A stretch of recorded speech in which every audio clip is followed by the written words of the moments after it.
I'm working on a Cadet zero-turn mower, the Ultima ZT1. It's got a Kohler engine in it, I think about a 24 horsepower. And this thing was completely submerged in the Ohio River in a flood that just happened a couple weeks ago.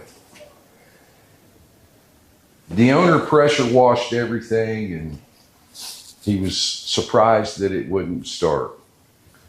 I've got it up here at the shop and I just started pulling things off of it. I've got the upholstery here. The cushions have been outside drying for a few days now and they're still soaked. I've pulled off the clutch. Very expensive part and I want to get it cleaned up, get it dried off as soon as I can. He bought a new battery for it. I'm getting a new voltage regulator. I'm going to have to take the cover off and check the power switch and the key switch. I'm going to drain all the gas out of it, take the fuel lines off, blow them out, new fuel filter, new oil filter. And when I got there, he was draining the oil out of it, but it was water. It was clear water coming out of this thing. And then eventually the oil did come out because oil floats on top of water. There's still a lot of water in this thing. If you look right down here, this is still full of water. So I've got to take off the carburetor, the intake, pull the spark plugs out of it, and try to get this thing dried up as fast as I can because I know those cylinders in there are rusting away like crazy. But I'm going to get down into it, find anything that absorbs water, anywhere that water may have gotten into it. I'm hoping and praying that it didn't get into the transmissions. Those things are pretty tight. They do have a little air breather on the top, but I'm hoping that they got a check valve that didn't let the water get inside of it. Let me dig into this thing, start tearing things off of it, and enjoy the video. I started with removing the carburetor and the spark plugs.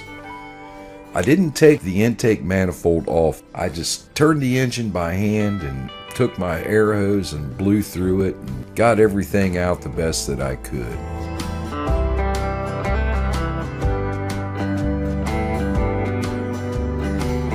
The carburetor I put on the bench, opened her up, and it had nothing but water in it.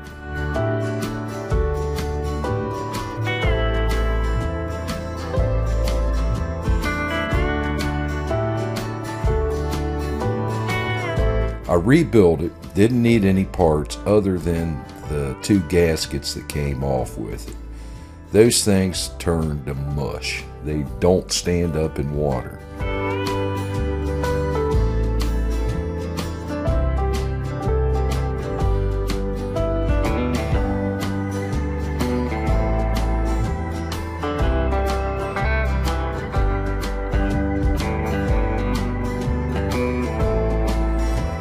You could see when I put it back together, it looked like a brand new carburetor.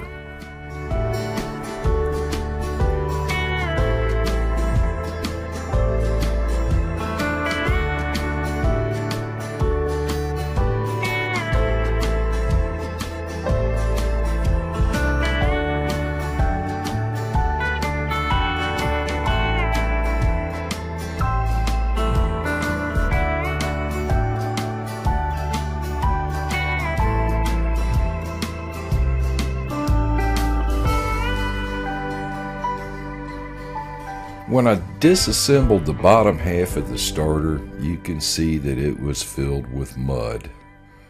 I reused the old brush set on it, didn't buy a new one, cleaned everything up, and that part of it was fine.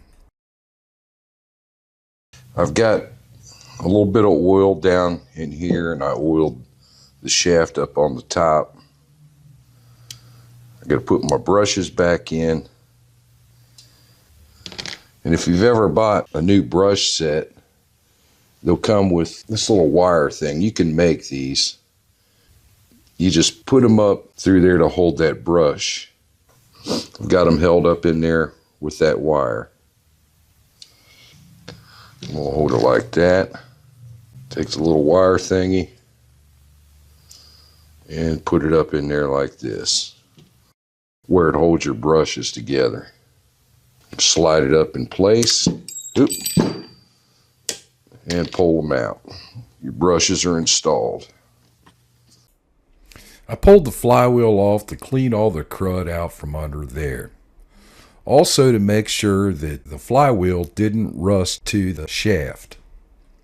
Taking a good look at the flywheel, you couldn't tell that this thing was only a year old. It looks more like 50. Now, you're not really supposed to do it, but I put some anti-seize on the shaft and squirted some WD-40 onto that seal down there. I cleaned up all the mud that I could and took a Scotch-Brite pad and cleaned the tips of the alternator. That was pretty much all that needed to be done under here. Now the owner said that he drained the gas, but there's still a lot of water in there. So I'm going to get all of that out. If you let the gas set in a container, like a clear one, for a couple of days, the water will settle to the bottom and you can actually use that gas so long as you don't pour the water back in with it. And it actually takes the ethanol out of the gas with it. Ethanol is alcohol, and alcohol will mix with water. So if you do that, you can reuse the gas, and you've actually got better gas than what you started with. Yeah, there's still a lot of river water in there. Moving on to the wiring, the only problem that I'd found was this fuse holder had completely disintegrated and one of the wires had come off of it. I followed the other one up to the ignition switch and found the same problem up there. I repaired both the connections, put in a new fuse holder, and the wiring was fine. I disconnected every plug that I could find on the wiring harness, cleaned them up, and just put them back together. One of the front tires was flat, so I'm going to see if I can pop it off of the rim, at least one side of it. It filled up with water and can't get no air to go in it at all. It just bubbles. There we go. Take it outside and shake it. Let it sit in the sun for a little bit. It's full.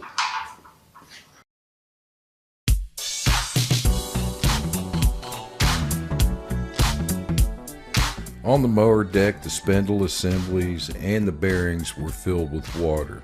I figured instead of trying to save these bearings, I'd go ahead and put new ones in it.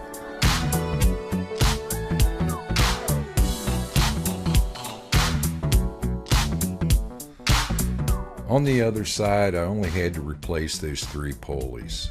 The 2 new ones you see there and the black one I had already at the shop. Balanced and sharpened the blades, and the deck was pretty much done.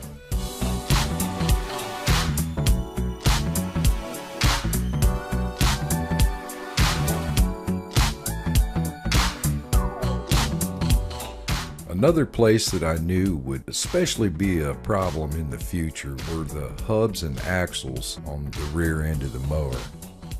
I didn't realize it, but only sitting underwater for 6 days, these things have already rusted and seized themselves together.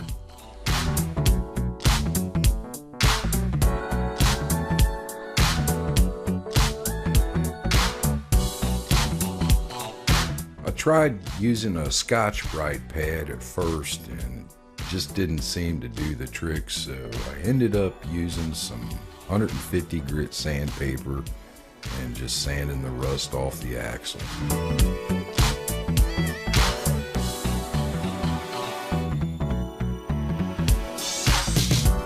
cleaned up the inside of the hub the best that I could and finished it off with some Permatex Never Sees.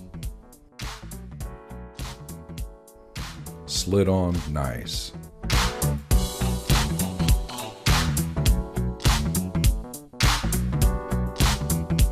While I was back in that area, I went ahead and cleaned up the bottom part of the crankshaft, put some Never Seized on it, slid the pulley and the PTO back up in there.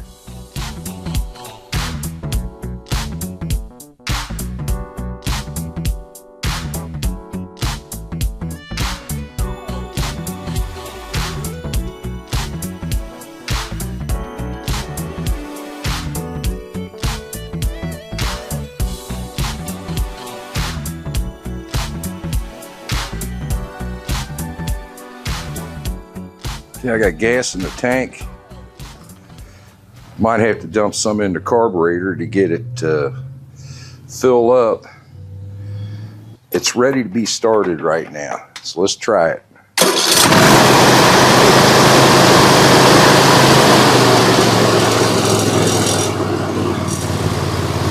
Oh yeah.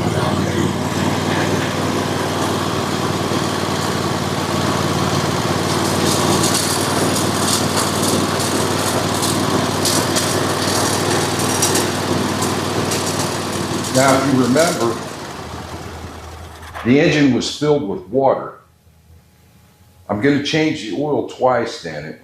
He's already done it once, and I've ran it. I've got it a little bit warm. I'm going to get that oil out of it, and I'm going to change it with some used oil that came out of a mower that I changed yesterday. I'm going to use the filter off of that one as well. And the oil is fairly clean. And I'm going to run it with the cover on it, and I'm going to get it really hot. Probably run it for a half hour or so. And then I'm going to change the oil out again, put a new filter on it, new oil change, and it should be okay from there. This is from my first oil change, and you can see it looks like chocolate milk. So there was still some water mixed in with it. I've ran it for about 30 minutes, and I'm going to change it again. Okay, I pulled the dipstick out, and you can see like this white milky paste that's on it. And that's just from the 30 minutes of running it. The oil, on the other hand, don't look too bad, but there's still water in it. I'm going to change it out one more time with some more used oil and another filter. And then hopefully when I pull this out and I don't get that, I should be okay with it. But then again, it might take a few oil changes to get all the water out of that engine. This is the tube that goes to the fuel pump. And I popped it off and took a look, and it had that white stuff caked down in it. So I'm gonna pop these valve covers off of it and see what they look like in there.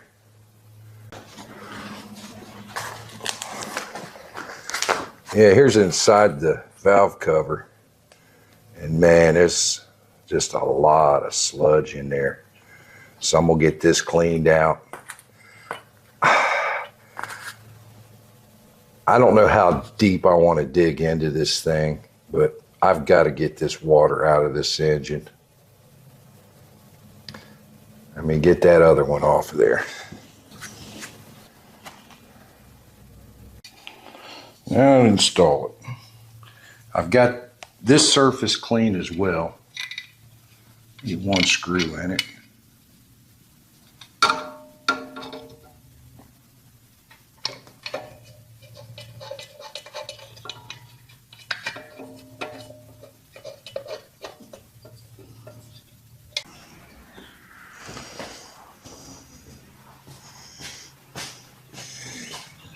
Always a good feeling when you get done with a big project like this one.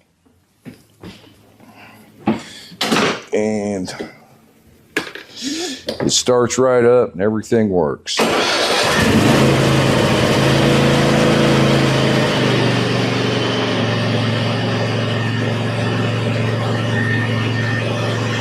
Let's take it home.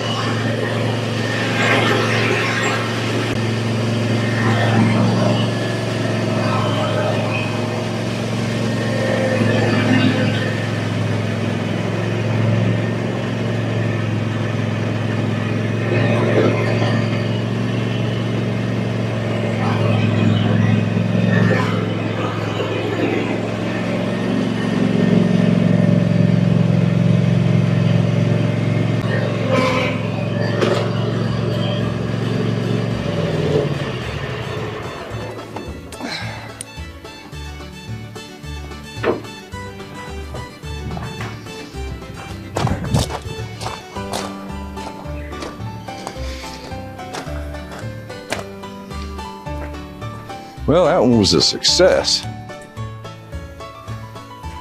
If you made it this far in my video, thank you for watching. I hope you enjoyed it.